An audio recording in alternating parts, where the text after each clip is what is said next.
I think we're here. Hello, Good. everyone. This is Leslie Walker-Hirsch, and today I have the great pleasure of speaking with best-selling author Rachel Simon. Rachel is the author of the book Riding the Bus with My Sister and The Story of Beautiful Girl. She's also the sister of Beth, who is a woman with an intellectual disability. Beth leads a very full life. Rachel is also working on a new novel and traveling across the country speaking about self determination and a lifelong experience of being a sibling of an adult with an intellectual disability. Hi, Rachel. I'm glad you could be here. Hi, it's so great to be here. We're talking about sexuality, so that's where I want to jump into this interview. You've been such an important force in so many areas of Beth's life. So, how did she indicate to you that she was interested in an adult romantic relationship, and when was that? My sister grew up with the family, and we're only 11 months apart. We're now in our mid 50s. Through our adolescence, Beth had lots of interest in pop stars and would talk about them with sort of romantic intent, the way I think a lot of teenage girls do. And there was a lot of discussion in the family then about what sex was. So Beth understood the mechanics and the basics of it from those conversations. And I don't think it was really a surprise when eventually she moved toward having a romance. At the same time, I don't know that as a family member you're ever really fully prepared for that. So this started when she was in, let's see, she moved into the group home when she was in her late 20s. And it was soon after that, a little bit later, that she met a young man who lived in an adjacent group home who also had an intellectual disability named Jesse. And they started spending a lot of time together. And she was either in her very late 20s or right at 30 or so. And he was a few years older. And one day she called our brother and she said, Guess what I did last night? And and he said, What did you do? And she said, Everything. And that was how the news was delivered. And at that point, I ended up being the sibling, but there's also one other sibling. So there's a total of four of us. But I ended up being the sibling and kind of picked up the ball and ended up kind of being in the forefront of having the discussions that followed. And we were all, very happy for her. But at the same time, we said, okay, let's have these bigger conversations. Do you want a baby? And then talking about all that. And then if you don't want a baby, these are the options. And when she made the decision about what to do for birth control, I walked her through that process. So I was at her side through that whole thing. So, it seems as if Beth's sex education came from you and other members of your sibling group as opposed to from a parent. And so, siblings have a special role. Did your sister ever discuss this with your parents of a different generation? Well, that's a good question, and I do want to say I think that we we had a sort of complicated family situation. We lived with both parents until Beth was 7 and I was 8, and then we were with our mother only for the next 8 years, and then we were with our father only. So we had two different experiences of single parenthood. And I think my mother did a little bit of sex education conversation with Beth. But the big thing in those years living with my mother in terms of sex education with Beth is she really had trouble remembering the mechanics. So when we would talk about it, and we did kind of talk about it as like a whole family, she would confuse body parts. And she'd say, "Oh, well, the man does this to the woman's backside." And we'd say, "No, that's not quite it." Um, but we did talk about it openly and not with shame or anything. And so there could be laughter. when we moved in with my father, I don't know that he stepped in to kind of continue that discussion. And so I think at that point, it completely became the realm of the sibling conversation at So that how point. does so since you and your sister grew up under the same cultural influences, how do you think that what effect do you think that had on your influence in helping her to maintain a romantic life that everyone in your family was able to accept rather happily? Boy, that's a really great question. I think part of it is we grew up in the 60s and the 70s where I think there was an understanding that people would want to be partnered, and to be partnered would include a physical relationship. But I also think there was just something in my family where I guess it's funny. I kind of just took it for granted that that's how everybody would think, and it wasn't until years later I realized, oh, other people don't think that about a family member who has a disability, and that and it struck me as, wow, that's just such a way to belittle somebody and infantilize them, is to not see them as a full person in that way. Um, I mean, my feeling has always been love is love, and we all deserve it, and part of that is a physical relationship. So has Beth's relationship and romance always been smooth sailing, or have there been some bumps in the road? Oh, there have been so many bumps in the road. We could say that there are times it's been a gravelly road. In fact, there have been times the road has stopped. So, yes, there's been a lot of bumps in the road. And I know that one of the things you talk about is sexual education, but also relationship education. And I think one of the places in retrospect that we didn't do as well by Beth as we should have is talking about the dynamics of a romantic relationship, and things sometimes getting askew in terms of power and productive ways to talk to people, particularly when you might disagree. And I don't I think we in a way let her down with that, and that is only something I've realized over the years as she and Jesse have had periodic problems, and I've tried to help her as I could at that point. But if only she'd had that knowledge younger and it was already a part of her, I think she and he could have been spared a lot of difficulty. Wow. So you mentioned Jesse. What kind of a relationship is that Beth's boyfriend? And what kind of a relationship do you have with him? And does she like that Oh, you all have a relationship? she's so happy that we have a relationship.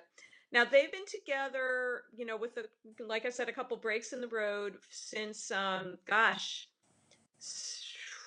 the early 90s. And where are we now? 2017. So a very long time. And at the beginning I wasn't as close to him, and part of that is they were living in the group home, and I had not worked out my issues with my sister that have nothing to do with sexuality, other issues.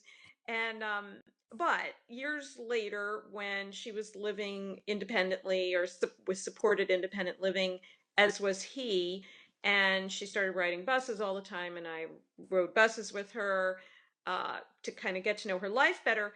That was when I really got to know him. So they'd already been together several years at that point, and I got to know him better. Um, and he has just a charming, wonderful personality, that it can also be very sensitive and sweet and kind. Oh, is that your phone? I'm just ignoring it. Okay. Um, Real life but enters the picture sometimes, you know. yeah, I understand.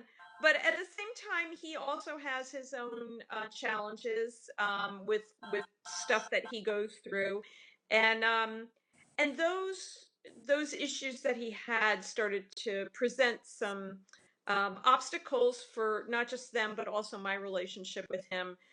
So when she had her breaks in the road with him, I also experienced that as well. But he seems to be getting the help he needs at this point, and they have patched a lot of things up. And I guess I kind of think about him really, even though they have never married. I do think of him as my brother-in-law, and he's very dear to me, and he means a lot to me, um, and I know that I am very important in his life, of course, as well as my sister, but that I am very, very important in his life.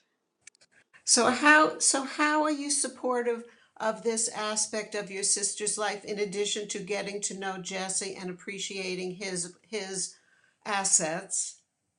I think there's a lot of ways. One of the main ones is when I visit her, which I do once a month. If she wants him to be a part of what we do, he is a part of what we do. And I make sure that he's comfortable with what we're doing, which, he might have a slightly different comfort level with, let's say, being in Walmart than my sister does. So we'll kind of work it out between the three of us how we're going to be spending that time so that everybody is happy. And usually what that means is he and I shop together and she runs off on her own.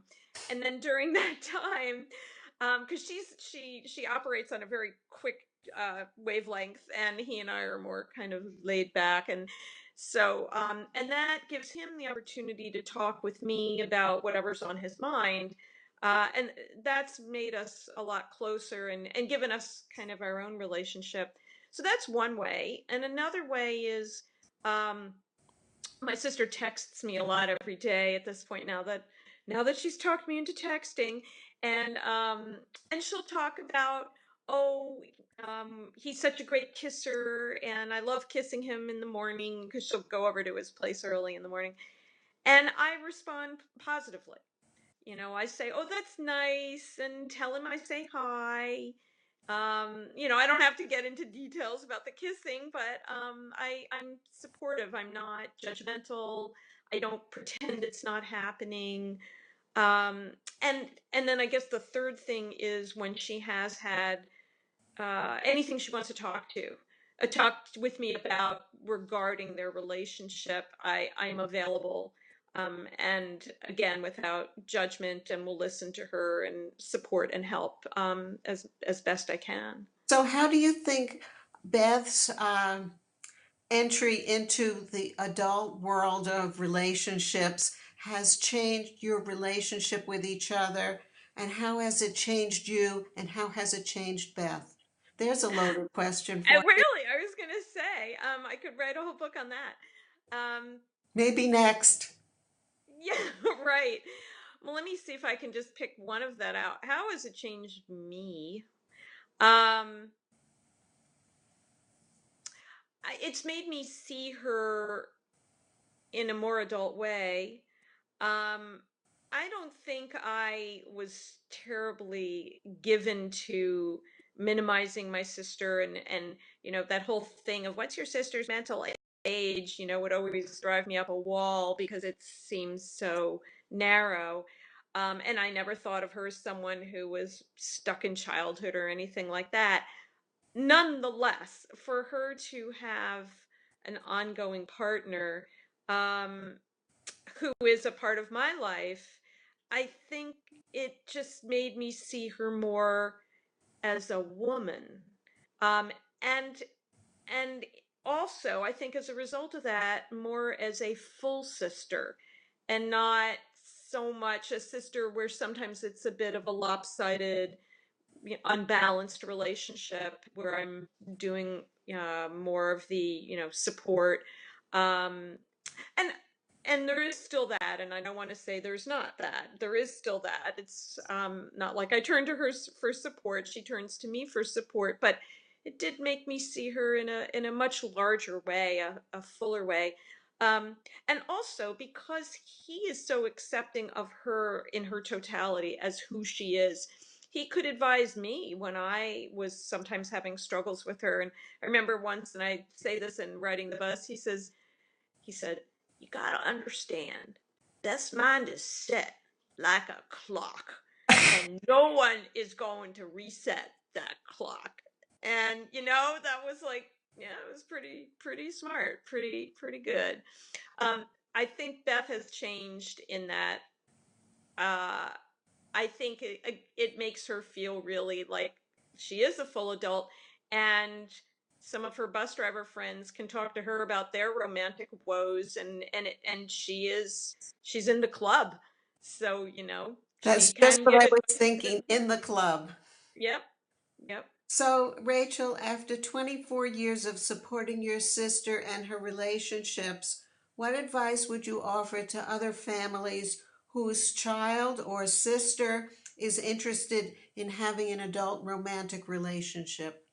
Well, I think the first thing is, don't think that it is not important. Don't try to brush it off, or, oh, you don't want that, honey, or what a joke. Don't do that. This is as real as it would be for anybody else. I think another thing that's very important is, speak openly with them, again, without judgment. Make sure they know that your door is open. And if they have any questions, they can ask you.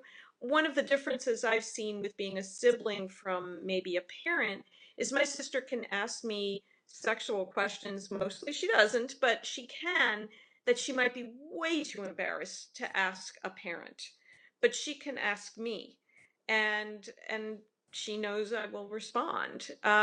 So just really to work on that comfortable rapport to the extent possible. And then I think a third thing is recognizing that, there's sexuality and then there's relationship dynamics, and trying to, make sure the person recognizes both and doing it subtly. And so parents can have a very important role in helping their child or their sister in being able to negotiate the bumps in the road in a relationship that every relationship has, of course, except mine and yours, right? So, if somebody wanted to reach you, Rachel, either to find out more about your new novel or to invite you to come and be their guest as a speaker, how would they go about that? That's a wonderful question. They could go to my website, rachelsimon.com. They could email me at rachelsimon2002 at yahoo.com. You can find me in Facebook. I have a lot of Facebook pages. The one you want is where I'm in the red sweater. I'm on Twitter. I'm just Rachel Simon on Twitter. Gosh, I'm all over the place. So you can, but I don't do Instagram yet. So, you can reach me through all these ways. Well, anyway, any way we can find you, we're happy to find you. And it's been Thank wonderful to hear you talk about Beth and yourself and how you relate to each other. And I think it gives families the idea that it's okay. And in fact, it's a good thing when people are mature enough to manage that kind of an adult relationship. So thank you again for being with us. And thank you. I'll see you on the internet. So long, Okay. Rachel. Bye bye. Bye.